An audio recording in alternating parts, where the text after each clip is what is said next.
All right, we're speaking to Rebekah Yeoh this morning. She's a corporate finance manager at YTL Corporation and also a social entrepreneur. Thank you so much, Rebekah, Thank you for being here this having me. morning with the LITE breakfast. Now, tell us about your social enterprises, Nimble Fingers Cambodia and also Recyclothes. So, Nimble Fingers was started when I was about 18, and that's based in Cambodia, and that's a child's empowerment program.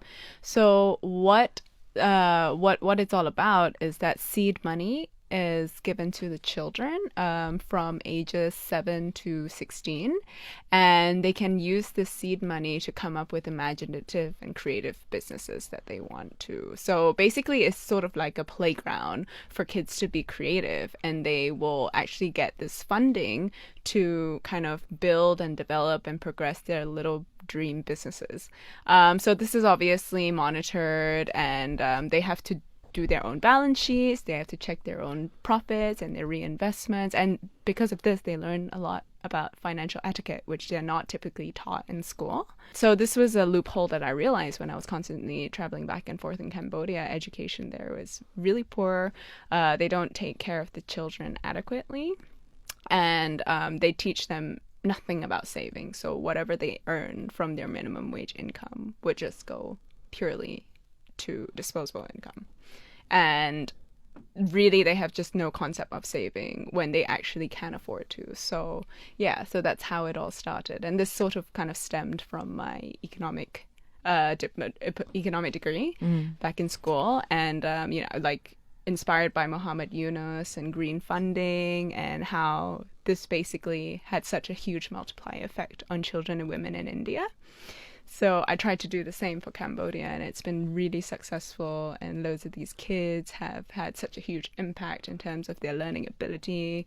And yeah, so that's been going on since I was 18. Now, when you say kids, though, how old are they? Young, like 7 to 16 years old. So they basically have little teams, and they get together and they discuss like, oh, hey, like how do we improve? Like, our bracelets were selling for like $3 last week. If we reinvest our profits into buying, nicer chains or embellishments, we can increase the price. Just really, really simple stuff that they learned from such a young age. Yeah. And kids nowadays, like, I don't know if they're still learning that in school, right? No, like they're I just don't think following so. a curriculum, and yeah, at least with this it's more practical. Yeah. Is this a school though in Cambodia, or is it just like a workshop or something It's that an they join? orphanage. I see. Yeah, it's an orphanage with about 100 kids. Yeah. Any plans of starting a similar program here in Malaysia for Malaysian kids? I was thinking about it, but I just wanted to get things settled in Cambodia first and just kind of trial run that and see how that's going. And that's been, the thing is, in the orphanage in Cambodia, when the older kids move on, a new batch of younger kids come in. Right. So that's been a cycle that's So it been never going stops. on. It never stops, Right. yeah.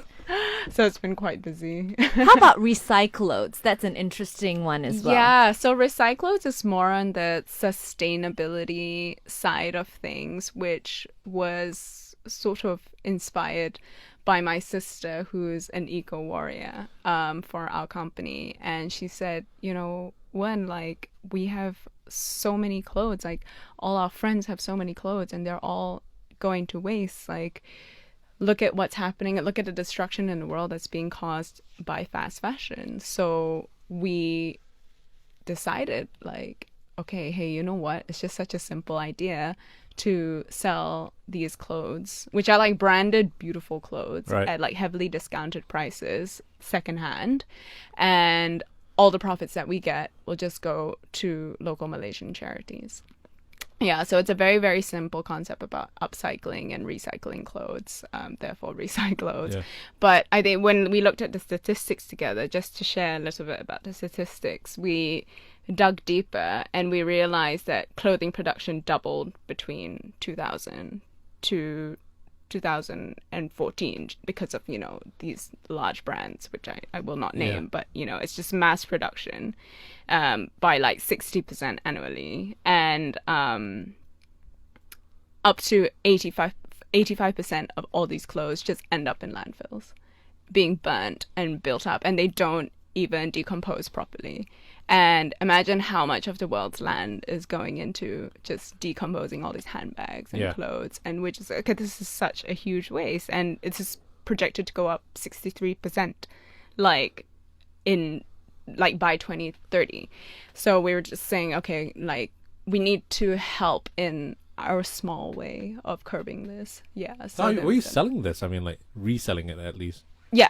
Right. We're reselling it. So basically these clothes are like curated by us. Yeah. So people donate the clothes and then we pick which ones can be resellable. So we're not going to sell someone's dirty underwear. So where do you do it though? Right? I mean, where do you sell it? So basically we have like pop-up donation drives. Right. So then people will come to these donation drives and we go through their boxes of clothes and we pick out the ones that actually could sell on the market. And also so this is also a good check and balance for people's intention to donate as well, because if your intention to donate like your dirty underwear or your broken t-shirt, then like we don't want that, because we want you to give it from your heart as well, right? So what we do during this donation drives, we get together as a team and then we gather these clothes and then we sell them online. Yeah, so we're a purely online boutique. All right. Yeah, so we're basically leveraging on digital technology. What about the clothes that are that are donated, that are not that you can't sell? What do you do with them? So basically the clothes that sell, so there's quite a few clothes that we can't sell, and we actually end up donating them to homes. We try to avoid this as much as possible, so we do really, really discounted stuff. So we have like bargain bins, like 10 ringgit stuff. So we actually managed to sell off some stock, most of our stock. But then the stuff that we really, really can't, we will give them to the homes, which we try to avoid, like I said, because the whole point of Recyclothes is to monetize the clothes. We didn't like the whole idea of people donating clothes directly to all these like children, because like, okay, like what is this little girl gonna do with your like wedding gown? Yeah, exactly, with your Hervé Leger bandage dress. Like, we should monetize this for like 300 ringgit when it was originally going for like 2,500. We can at least monetize it, and it's in great condition, and then we give the profits to like actual charities, right? So Recyclothes, the profits from Recyclothes will go straight to charities. Yes, all of them. So what kind of charities have you supported through Recyclothes? So basically through Recyclothes, we've supported charities like Dignity for Children Foundation and the Desa Mentari Community. So what we did for Dignity for Children is we actually took the money and we put it directly into buying the kids new school uniforms. Wow. So yeah, and these kids cannot afford to have a new set of school uniforms. They can barely even afford like textbooks, right? So priority is that they're gonna go into food, textbooks, and we're just like, okay, they're in scruffy uniforms, and we thought, okay, with the theme of clothes, like, let's get them new uniforms. And when we did, giving them those uniforms, like they were so overjoyed, and they felt really taken care of, and we just wanted to get the message across, like, you really deserve this, like, I know it's something that you're not thinking about, but here's a fresh set of uniforms so you can start your year great. And like, it was very boosting and encouraging for them.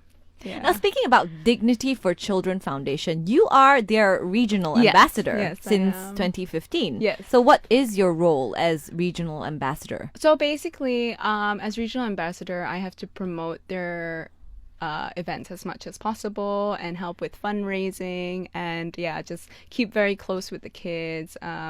So Barack Obama, I don't know if you heard, he actually came to Malaysia, and Dignity for Children was the only charity that he decided to visit during his time, which was so exciting for us. Like newspaper, we had to put news, like, it was super private, like we had to put newspapers on the windows and stuff. He didn't want any publicity, and building up to it, he just wanted to kind of have a personal relationship with the children, and he didn't want the press to interrupt any of that. So that was so amazing, and all the regional ambassadors just sort of got together and like helped like administrate it, and So this is one of the things that we help to facilitate. Right. Yeah. Tell us about Dignity for Children. This is a local foundation? Yes, it is. So Dignity for Children, basically, they're a school that was developed to house like orphans, people who are stateless, so they don't have ICs. So it's children that are stateless, and refugees that obviously cannot get like citizenship status here. So they're sort of in limbo and floating around. Like public schools won't take them, private schools won't take them. So Dignity for Children is basically a social school that takes all these children in, but yet being official. So I think it's really incredible the lives that they've changed for these refugee children who would otherwise not have any educational platform at all. Yeah. They don't.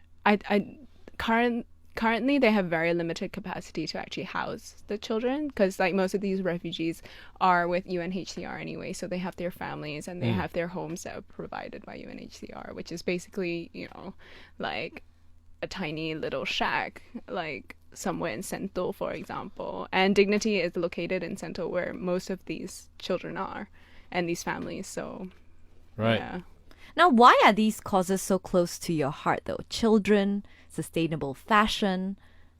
Okay, well, with children, I don't know, that just really I've loved kids from a young age, so I'm from young I was constantly visiting childcare centers in like India and Cambodia, and I just thought like, okay, if I've dedicated so much time, I've invested so much time in spending time with children, like I'm gonna actually start something that's sustainable. So what I really didn't like the concept of giving and giving and giving without there being sort of like a end game to it. You know, you can't just you have to give a man a fishing rod, right? Exactly, instead of giving a fish. So I was like, okay, let's try and think of sustainable and replicable ideas. So then I started reading up about social enterprising, and I was learning like throughout uni, and then slowly I got ready, and then I moved back home, and I was like, okay, I'm gonna start this up and do something with it. Yeah. And like, you know, since young, my father has brought us to fishing villages that he came from. Like he came from Kuala Selangor, and back then, you know, it was him and his siblings, 6 of his siblings, and they would share one tiny little room and bunk together. And it was so difficult. We go back to our old house, and it's just so heartbreaking to see the conditions he grew up in. And he said, yes, like, look at how blessed we are today. It's good not to forget. And every time I would go back to that fishing village, it would just really, really, like, it's just heart throbbing to see what he had come from. Yeah.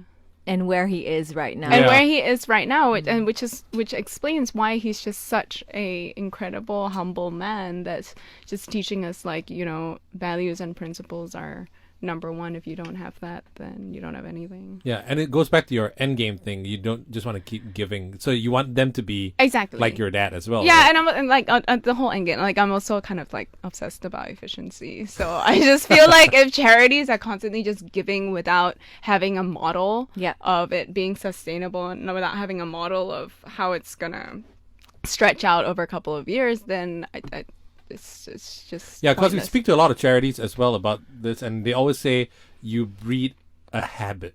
Oh right, yeah, for sure. point. And it's also sort of like the easiest like way to like do things, just to give with like give blindly, right? And say like, oh, I've done my part. And that's not what giving is. That's not what charity means. Like it's not filial at all. Yeah. So you have to get them out of that cycle, that poverty cycle. Yeah. And education is the only way. Exactly. That's the point. Yeah. Okay. Tell us about a story about how your charity work has helped someone or a family in need. Maybe there's one memorable one that you can't forget. Basically, like a lot of the children in Cambodia have very like scarred childhood memories of either their parents being captured, or you know, their siblings being drowned, for example, because like, you know, if a baby is crying and if you're a refugee trying to escape, you would have to get rid of that baby. Like these are true stories that are so devastating to even share. but like, okay, for example, one of the children that helps lead the program in Cambodia, she is very scarred from abuse from her father, and she constantly hates talking about it or like going back home. Her father's still alive, and she feels yet this responsibility to go back to him and try and change him and take care of him. But I was like, what, like, this is like, he's damaged you so much, like, how can you want to go back? And he's like, no, that's my form of charity. And sort of how I've learned to run your charity, I feel like I have a responsibility to give back to people as well. Shouldn't you focus on yourself first? Like, I'm trying to help you. Yeah. And she's like, yeah, but that's not sustainable either, right? Like, I was just like, no, you have to help yourself first before helping others. And she's like, no, like, this whole entire process of this charity has taught me that there's only fulfillment in helping others. And the first form of charity that she wants to do is with her own family. Exactly, like learning English itself is a challenge, and then now they have to do their entire degree in French, which is just a completely bureaucratic and political thing that is totally not necessary, right? But the kids have to go through that, and he's got a medical degree, and he's like practicing now, which is so insane. Like, it's amazing to see that. So when you see like what that girl told you, no, this is my form of charity, and then you think this is my charity for you, I'm trying to help you. Yeah. And she says, no, my charity starts with home. I got to do this. Correct. Yeah. Do you get mind blown as well? Yeah, I'm mind blown because I'm just like, okay, I definitely should be doing more stuff in Malaysia. and my grandma's always telling me, like, why do you guys go all the way there? Like, you should be doing stuff at home, which is why, Recyclothes happen, and Dignity for Children, and Global Shapers, which I was deputy curator for many years. Yeah. Now, people believe that it's all about upbringing, that charity begins at home. Like, how did your parents ingrain this social responsibility in all you and your siblings? So basically, as growing up, we were all sort of like groomed to eventually join the family business. So my dad always had this concept of being efficient with your time, being wise with how you spend your money. And he, like I said, he would bring us to all these like kampungs, and like we would spend the day there, and not just sort of like bringing us to like really, really nasty spots and being like, see how blessed you are, children, and stuff like that. It was not. He was just showing us how people can live naturally in different environments, and we should remember how we should remember the disparity between people, and especially in Malaysia, like how inequality is so apparent. So he would spend time doing that, a lot of time actually. And one thing he said to us when we were growing up is like, I honestly don't care if you if like, he's like, if you become super successful in business and everyone in the world knows you, or if you join a company and do absolutely amazingly, like, he's just like, I that's not what makes me proud. What makes me proud is that you have the ingrained values and principles, and religiously, I want you to give glory to God and not me, not anything else. But if you have filial and family principles and values, that's the only thing that would make me proud. Yeah. But I'm sure, growing up as a YTL scion, you must feel a little bit pressured to do well and perform absolutely. well under society's pressure. But I think that was more like a positive effect rather than a negative. Like, I have 26 cousins, and they and we, instead of competing and being angry at each other and all, we're so incredibly close, and we bring each other up, and our personalities are so different. So, everyone is unique in their own way, and that's what makes us super close as well, because we all use each other's personalities to have this amazing community that we have within our own family.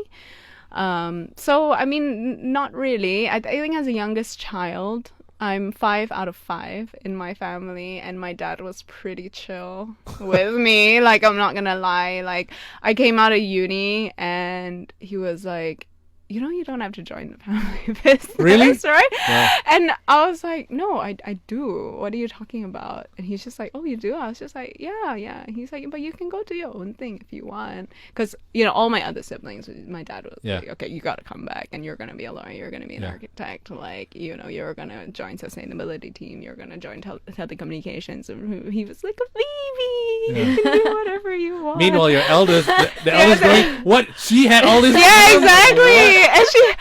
And no, she was cool. Like, my sister's super cool. But no, so then I was just like, yeah, Dad, I want to join the finance department because none of my other cousins have joined yet, and that is just my natural direction with my degree. And Yeah, you went to the London School of yeah, Economics. exactly. I was just like, I've always loved economics since I was like 13, right? So money. obviously I'm gonna go like, you know, tighten the purse strings, right? The company. No, just kidding. No. So yeah, then he was like, oh wow, I promise you this was not reverse psychology. And I was just like, well, if it wasn't work there. So. But what was your earliest memory of sort of helping someone in need? My earliest memory. My memory's pretty terrible. But okay, so there was one profound one. Okay, so when I was 14, I went to India. And what happened in India was that I went with a whole bunch of friends, and we traveled like literally to the pits of like South India, and to a place called Mahabalipuram, and then we would travel 10 hours all the way up to Kerala and do some charity work there. So when we had time there, we were helping to build schools, and we worked with existing orphanages there. And we were just building hospitals, building schools, and spending time with the children. Giving money is such a automatic thing. You don't really want to see how Exactly. things work, right? Exactly. Most people don't. Yeah. Which is, it's not their fault. It's just human nature. Yeah. But it's always a good start, at least, to kind of put yourself out there. Yeah. But I'm looking at your designation, your corporate finance manager. You have 2 social enterprises, Nimble Fingers, Recyclothes. You're also the regional ambassador of Dignity for Children. You have so much on your plate. Like, how do you find time to do everything? There is time. There is time in a day. Like I said, if you use it efficiently, there is time.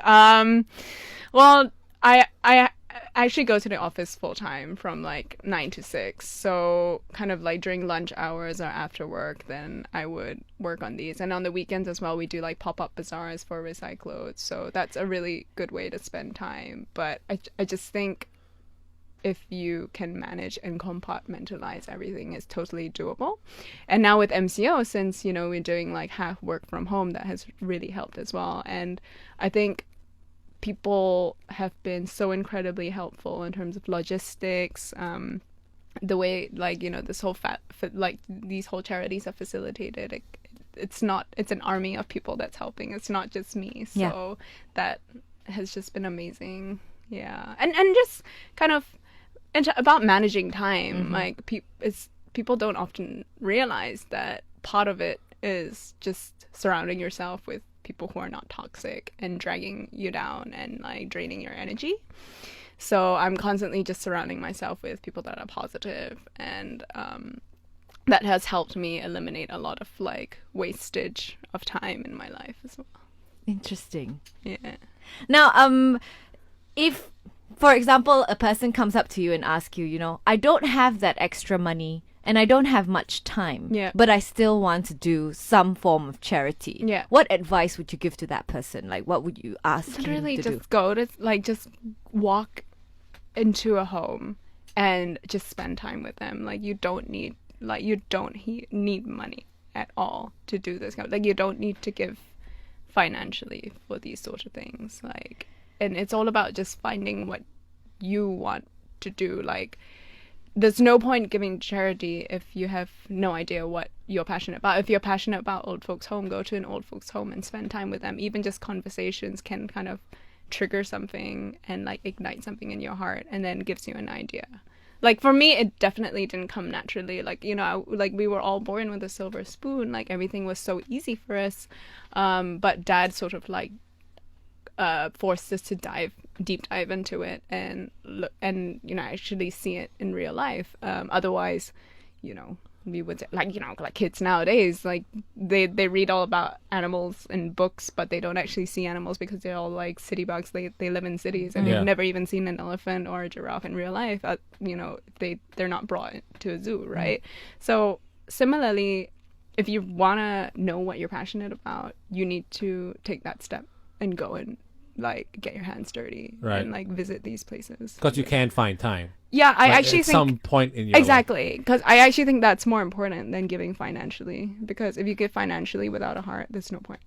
Did your dad ever use the line, "You think money easy to get?" He definitely did. Really? Yeah. He So you go and look at other people and stuff like this, right? Yeah. It is really, I mean, it's really such a journey growing up with dad because, you know, he's just this massive business mogul, but at the same time, you know, for example, just to quickly share, you know, he has this $1 billion company that everyone raves about, you know, mergers and acquisitions, selling hotels, but he's just like, yeah, but like check out my, you know, my hawker. And I'm just like, well, dad, like why are you so focused on this? So it's basically his baby pet project, where he collated and gathered all his favorite hawkers in Malaysia because they were struggling to survive because their children didn't want to take over their businesses anymore because they would want to go into office jobs or,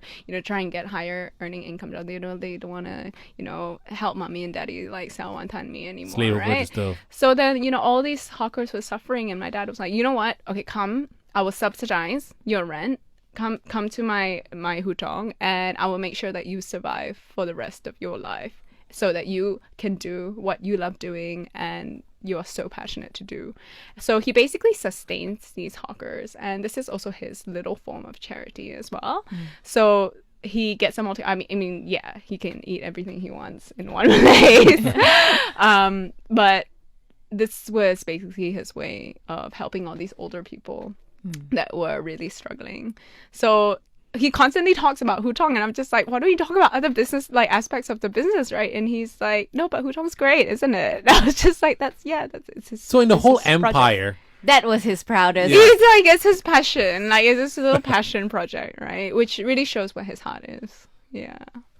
Now, we've always talked about like, you know, how to get involved in a charitable cause or to find your passion and where you want to, you know, project your energy and your time to. But why should people do these things? Like, why should they help the less fortunate and why should they support a charity or a charitable cause?